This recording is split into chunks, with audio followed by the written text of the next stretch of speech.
साल पूरे हिंदुस्तान में हर कोने में, हर शहर में इसको पूरे साल भर हम करेंगे। तो ये कारवां शुरू हुआ, अल्हम्दुलिल्लाह अब हैदराबाद तक ये कारवां पहुंचा।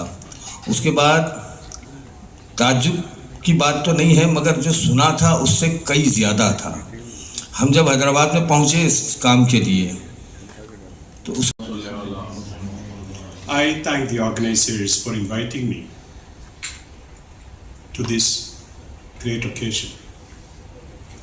As a Christian, I come not as an outsider to your religious experience, but as a fellow traveler on the path of seeking God's will in a world yearning for genuine peace within oneself.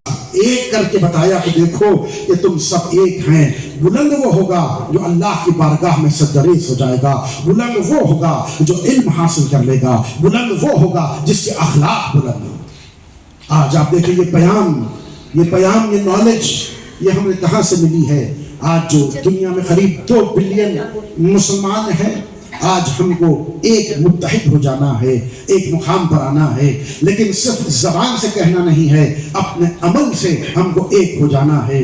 यहाँ पर बेहतरीन मौका, platform है क्योंकि ये जो इदारा शिया और सुन्नी को जोड़ना चाहता है, बताना चाहता है कि आज हाई टाइम है, आज वक्त है, हमको एक हो जाना है। अगर आज के ज़माने में प्रैक्टिकल मिसाल आपको लेनी है कि जो एक करता है तो हमको ईरान की जानिब पलट कर देखना पड़ेगा। आयतुल्लाह उस्माए खामनई, उनको देखना पड़ेगा कि आपने अपने अफकार में, अपने अमल में, अपने किरदार में क्या बताया है कि देखो आगे बढ़ूंगा।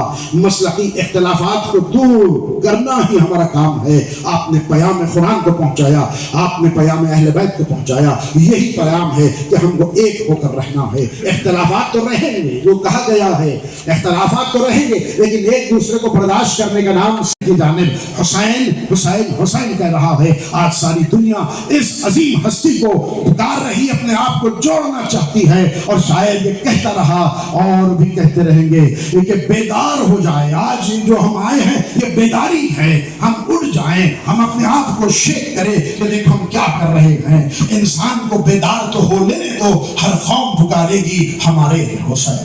अस्सलाम वालेकुम व रहमतुल्लाह। आप जमा है, ये बहुत अच्छी कोशिश है, बड़ी अच्छी काविश है और ज़रूरत इस बात की है कि हुजूर अकरम सल्लल्लाहु अलैहि वसल्लम जिनके सिलसिले में मेरे मोहतरम दोस्त ने बड़ा खूबसूरत शेर फरमाया कि मोहम्मद से वफ़ा तूने तो हम तेरे हैं, ये जहाँ चीज़ है क्या लौह कलम तेरे हैं। మీకు తెలిసిందే, మీ టీవీలో రోజు వస్తుంటాను రత్నా ప్రోగ్రామ్ ద్వారా. ఈరోజు ఇక్కడ ఆసియానా ఒక ఫంక్షన్ హాల్లో బంజారా రోడ్ నెంబర్ 1లో ఒక మానవ జాతి యూనిటీ కోసం ఒక ప్రాఫిట్ పర్వర్త మొహమ్మద్ సల్లల్లాహు అలైహి వసల్లం ఆయన పుట్టిన తర్వాత 1500 ఇయర్స్ అయింది. ఈరోజు అంటే 500 సంవత్సరాలు పూర్తి అయింది. ఈరోజు 500 సంవత్సరాలు. సో దానికి గుర్తింపు కోసము ఈరోజు ప్రోగ్రాం పెట్టడం జరిగింది ఇక్కడ. సో ఖురాన్లో చెప్పడం జరిగింది దేవుడు వమా అర్సల్నాక ఇల్లా రహమతుల్లిల్ ఆలమీన్. దట్ మీన్స్ ఓ మొహమ్మద్ నేను మానవుల కోసం పంపించాను, అందరికి మెర్సీ కోసం పంపించాను, అందరికి జాలి కోసం పంపించాను. సో ప్రాఫెట్ ఆయన జన్మ వచ్చేసి మానవుల కోసం. సో ఇక్కడ ఒక ప్రోగ్రాం పెట్టడం జరిగింది. ఒక మానవ జాతి కోసము అందరూ ఎక్స్ట్రా ఉండాలి, అందరూ సమానంగా ఉండాలి అని చెప్పి ఆ ప్రోగ్రాం నడుస్తూ ఉంది. ఈ ప్రోగ్రాంకి హాజరయ్యేదానికి లండన్ నుండి ఒక పెద్ద మనిషి, ఒక గురువు గారు ఆయతుల్లా అఖిలుల్ గరీవి రావడం జరిగింది. సో ఆయన సమక్షంలో ఈ ప్రోగ్రాం నడుస్తూ ఉంది. ముఖ్యంగా ఉద్దేశం ఈ ప్రోగ్రాం జరిగేదానికి ప్రాఫెట్ ఆయన వచ్చిన అవసరం ఈ ప్రపంచాని కోసం ఒకటే, అంటే మానవ జాతి అందరూ సమానంగా ఉండాలి, ఎలాంటి కష్టాలు కాకుండా అందరూ హ్యాపీగా ముందుకు చెప్పి ఆ ప్రోగ్రామ్ ఈరోజు ఇక్కడ నుంచి ఇవ్వడం జరుగుతూ ఉంది. సో ఇప్పుడు అలా నడుస్తుంది. हो रही है कि आज सोशल मीडिया के दौर में, ग्लोबलाइजेशन के दौर में ख़वातीन रियलाइज कर रही हैं बीइंग अ मुस्लिम वुमन। और आप सल्लल्लाहु अलैहि वसल्लम के एहसानात में जब बेटियों को जिंदा दफन किया जाता था, उस वक्त आप सल्लल्लाहु अलैहि वसल्लम ने कहा کہ جو 4 بیٹیوں کی کفالت کرے گا وہ اور میں اس طرح رہیں گے جنت میں، جس طرح آپ صلی اللہ علیہ وسلم نے 2 انگلیاں اٹھا کر بتائی. یہ اتنی بڑی بات تھی ایک عورت کے لیے، ایک لڑکی کے لیے، ایک بیٹی کے لیے کہ she got a right to be born, she got a right to live. زندہ رہنے کا حق، جینے کا حق ایک عورت کو ملا. پھر اس کے بعد عورت جب بچی پیدا ہوتی ہے تو اس کو پرورش کا حق، مینٹیننس کا حق، کہ باپ، بھائی، اور پھر اس کے بعد اس کی شادی کے بعد اس کے شوہر کو اس کی مینٹیننس کی ذمہ داری دی گئی. اسلام میں عورت کو جو رشتوں سے ایک فائنینشیل سیکیورٹی اور پروٹیکشن جو ملا ہے کہ وہ خود اپنے لیے بھی اس کو کمانے اور اپنی زندگی کے گزر بسر کا انتظام کرنے کی وہ پابند نہیں ہے، بلکہ the greatest example of people who have stuck by his word are the Palestinians. In cold, in heat, in torture, in rape, in killing, they have never lost their faith. And that is because they have such a great example of the Prophet. And when you look at the issue of Palestine, there can't be a greater example of Shia-Sunni unity.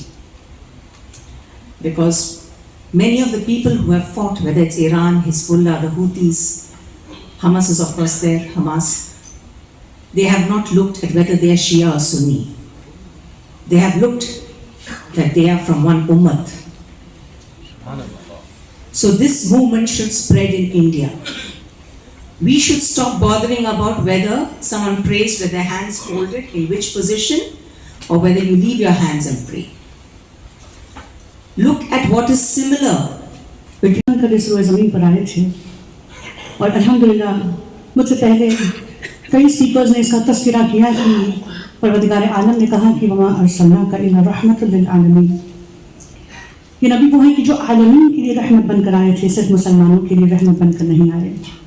और आज का मुसलमान परेशान है तो इसीलिए क्योंकि हमने अपने नबी की सुन्नत पर अमल करना छोड़ दिया है. वो नबी की जिसे परवरदिगार आलम ने हमारे लिए उसवा करार दिया, हमने उसकी इत्तबा करना छोड़ दी. हमने दीन को सिर्फ ज़बान से तस्लीम किया, हमने दीन पर अमल करना छोड़ दिया, अमली एतबार से बहुत पीछे रह गए. सबसे पहले तो हमें चाहिए कि हम अपने दीन की मारिफत को हासिल करें. दीन की कुल्ली एतबार से अगर हम देखें, आका नामदार से एक बद्दू अरब ने सवाल किया था बहुत ही मुख्तसर अंदाज में, बिकॉज अल्लाह ने फरमाया है वमा अर्सलनाका इल्ला रहमतल लिल आलमीन. जब मैंने टीवी शो किया था ये टीवी उर्दू में, तो इलाद का मौका था, मिलाद नबी का मौका था. उस समय मुझे एक प्रोग्राम दिया गया था कि कुछ नबी की शान में बताएं. तो मैंने उसमें कुछ वाज़े किया था, जिस तरह हम पढ़ते हैं अलहम का सूरा, अल्हम्दुलिल्लाह रब्बिल आलमीन, यानी तमाम तारीफ़ें उस परवरदिगार की जो तमाम आलमीन, ना जाने कितने आलम हैं. यहाँ पर आयतुल्लाह साहब हैं, उलमा हैं, वो बाकी भी आपको बताएंगे, लेकिन मैंने जो सीखा बता रहा हूँ अपने दरमियान. यानी कितने जो आलम हैं, तमाम आलमों का, तमाम आलम का जो है परवरदिगार उसी तरीके से हुजूर सल्लल्लाहु अलैहि वसल्लम जो हैं तमाम आलमीन, यानी सिर्फ एक मुसलमानों के तबके के लिए नहीं है, तमाम इंसानों के लिए रहमत बनाकर भेजा है. यानी मैंने जो सीखा है कि जियो और जीने दो, यही हमें दीन सिखाता है. कहा जाता है कि एक जमाना ऐसा था, तो सोचें जो इनका खुद आका है, मौला है, जिसके कलाम, जिसके बयान, जिसके कलम की तहरीर से इन्होंने अपनी जिंदगियों को राह इस्लाम में निसार कर दिया, तो उसके कलम की ताकत क्या होगी, उसके इल्म का मर्तबा क्या होगा.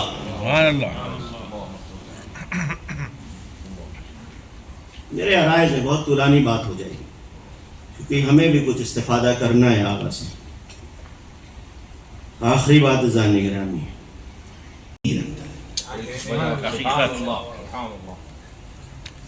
अच्छा, अब मैं एक बात अर्ज़ करूँ. माशाल्लाह मुफ्ती साहब तशरीफ़ फरमा हैं, सूफ़ी साहब तशरीफ़ फरमा हैं, दारुत तक़रीब के नुमाइंदे तशरीफ़ फरमा हैं, अज़ीज़ मुकर्रम, आलिम जलील और सभी हज़रात तशरीफ़ फरमा. एक तो मैं मुसलमानों से ये कहता हूँ کہ آپ ہمیشہ یا ایھا الذین آمنو کو خطاب نہ کیا کیجیے. قرآن میں یا ایھا الناس بھی آیا, یا ایھا الناس بھی, تو یا ایھا الناس کو بھی خطاب کریں.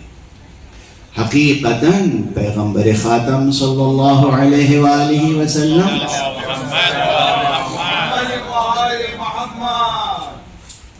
تمام عالمین کے لیے رحمت تھے, اور صرف زندہ موجودات کے لیے نہیں, زندہ ہوں یا غیر زندہ تمام کائنات کے لیے وہ رحمت عالمین تھے. لیکن اس نقطۂ نظر سے سوچئے گا, شاید آج تک کسی نے یہ بات اس انداز سے نہیں سوچی اور نہیں پیش کی.